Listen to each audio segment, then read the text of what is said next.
Hello and welcome back. You've got only Jarhead tonight. Ginger is here at the house, but she won't be in the video until later on, so you'll want to stay tuned for that.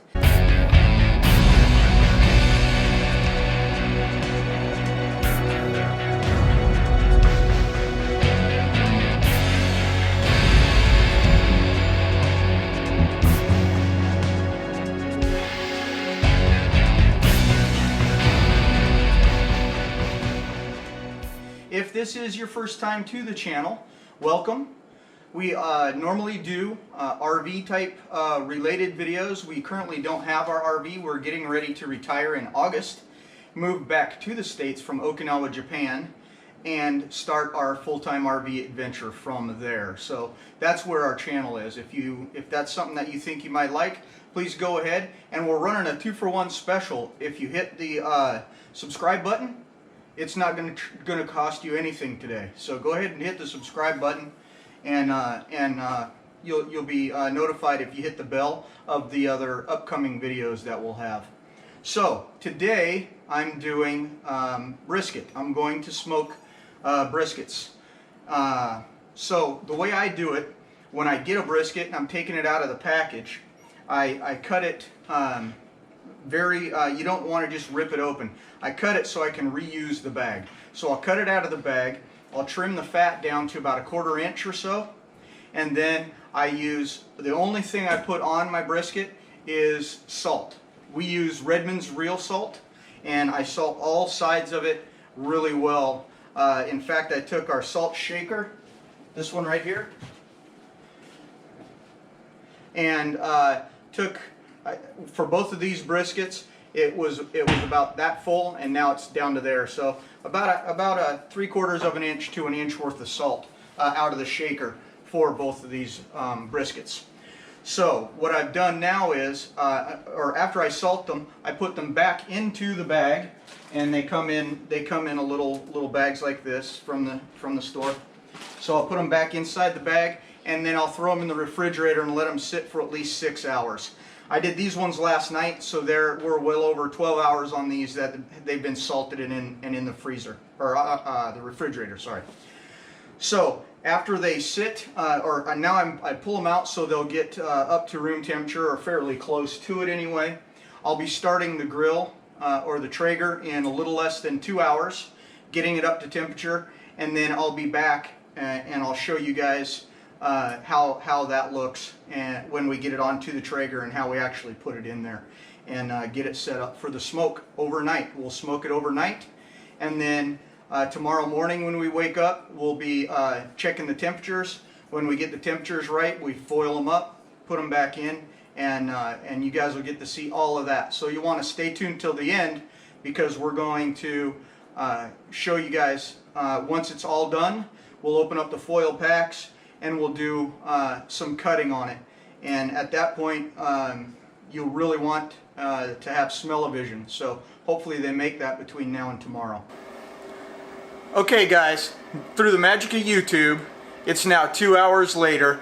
I've just fired up the Traeger. I set it to 225. It's preheated, and now I'm going to go ahead and put the briskets on.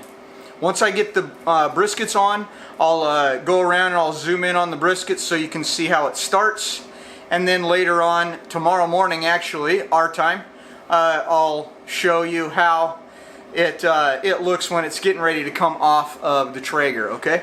So I've got both the briskets out here already. Let me go ahead and we'll open it up. When you put the brisket on, you want to put it fat side down. So I'll take the first one here. Fat side down. The second one, also fat side down. This is the fat side. This is the non-fat side, okay? So fat side down.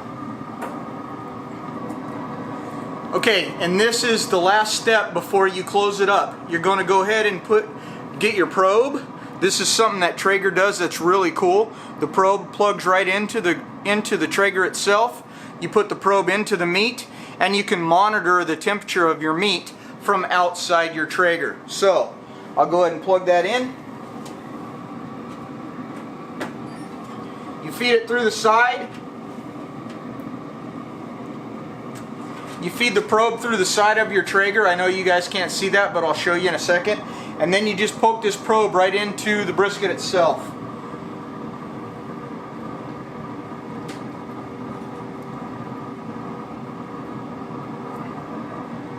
So I chose the fattest point, or the thickest point on that specific brisket, and I plugged the probe right in. Okay guys, there you go. That's what it looks like when it's in there. I know it's a little dark. I'm doing my best with the lighting here, but it is 9 p.m. our time. I'm going to leave them in here until the morning, and then we'll check back and see what the temperature is. Okay, we've hit the magical temperature. If you can see there, the probe temp says 162. So when we hit either 160, or when the meat stalls, it's not gaining temperature as much, that's when we take it out. So here we go.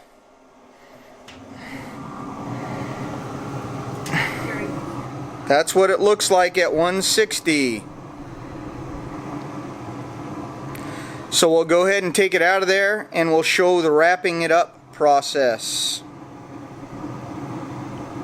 Okay, so now we've got the briskets at 160 degrees, and we need to go ahead and double wrap them in, unfortunately, tin foil.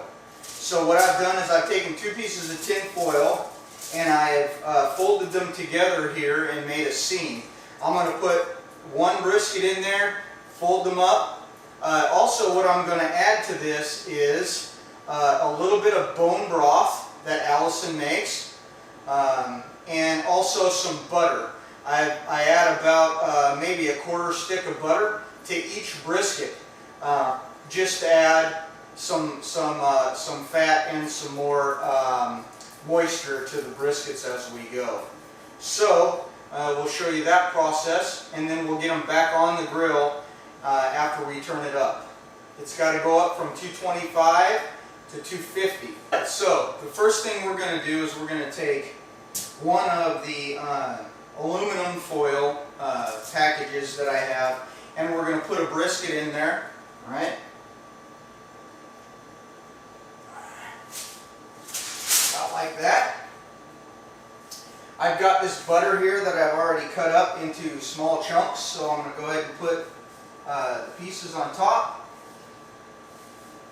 Let it kind of start melting in there, which is awesome. Then I'm going to go ahead and bring the sides up.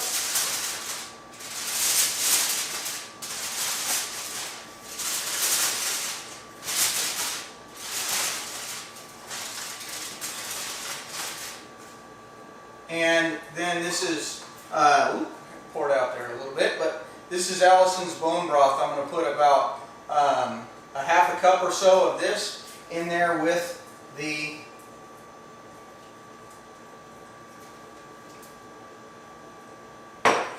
That's ginger. That's Ginger, she said. She's yelling at me because I called her Allison. That's Ginger.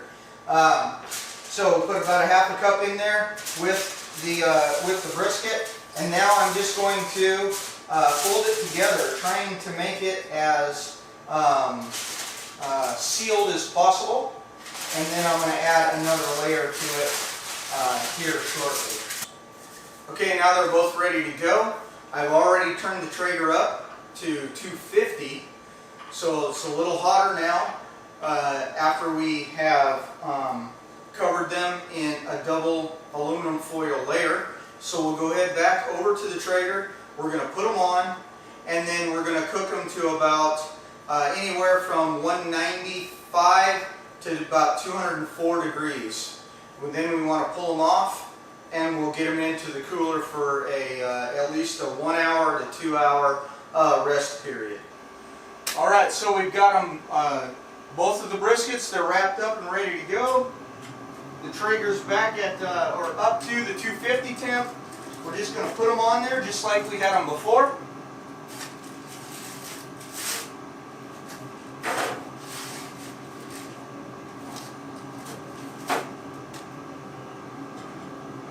And we're also going to use our probe so we know what temp we're going to. And we're going to stick it into the biggest section of the biggest brisket. So right here for us.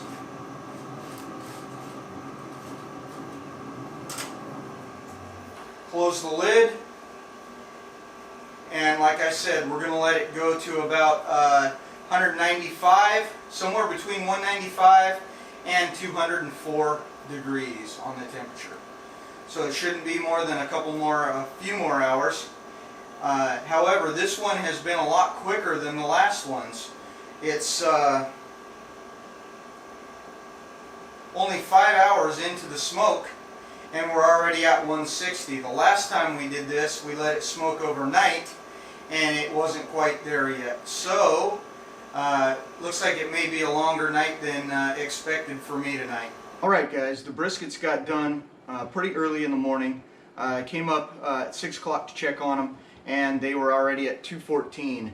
The goal temperature is 204, so I hurried up and pulled them off of the Traeger and threw them into the Yeti. So they're sitting right here in the Yeti. I'm gonna get one out, open it up now, and do a little bit of slicing on it. And as promised earlier in the video, Ginger is coming up very shortly, so stay tuned.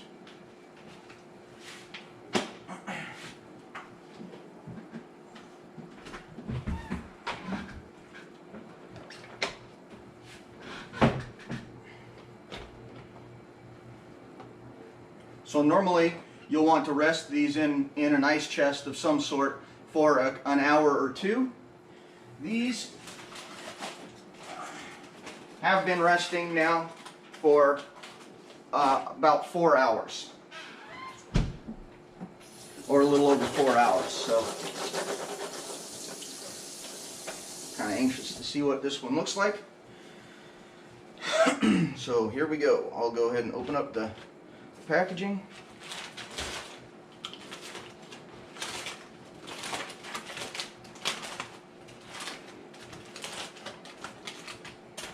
Don't think it's going to be dry. Still too hot to touch.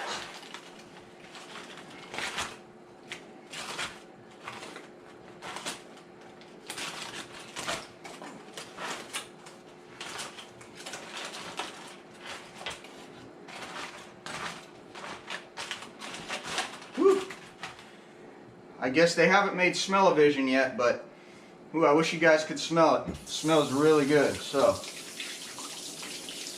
that's what it looks like straight out of the foil packet. I'm going to slide it over near my sink here and drain some of the juices out so I can get it up onto the cutting board itself. Ooh, it's falling apart on me.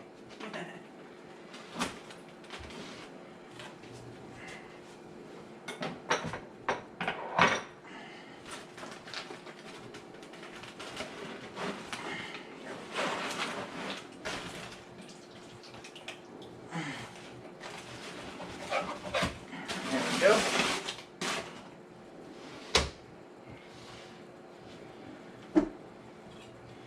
I'm just going to go ahead and cut this in half first so we can see what it looks like all the way through.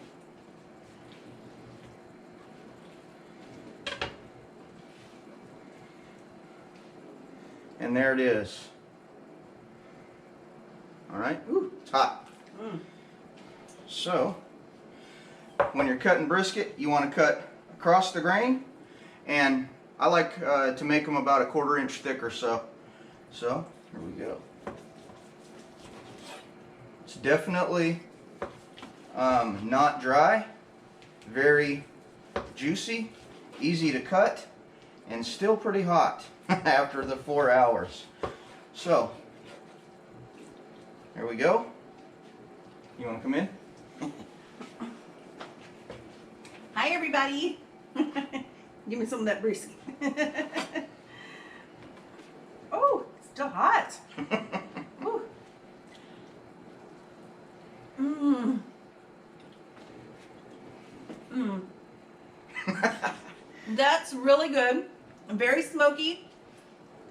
And not that it needs any sauce, but I perfected a recipe for a vinegar-based barbecue sauce that I'm gonna make to go with this, and I will share that recipe with you all. Coming soon, right? Yes. So we can have it with this one. Mm-hmm. All right, as always, thanks for coming. If you stayed this long and you liked the video, hit the subscribe button, ring the little bell so you're notified when our next videos come up.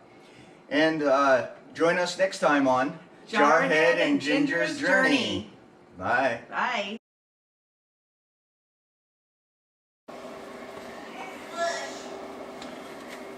All right, I'm filming. All right, as always, thanks for coming. We hope to see you next time on Jarhead and Ginger's Journey. Let's do that again.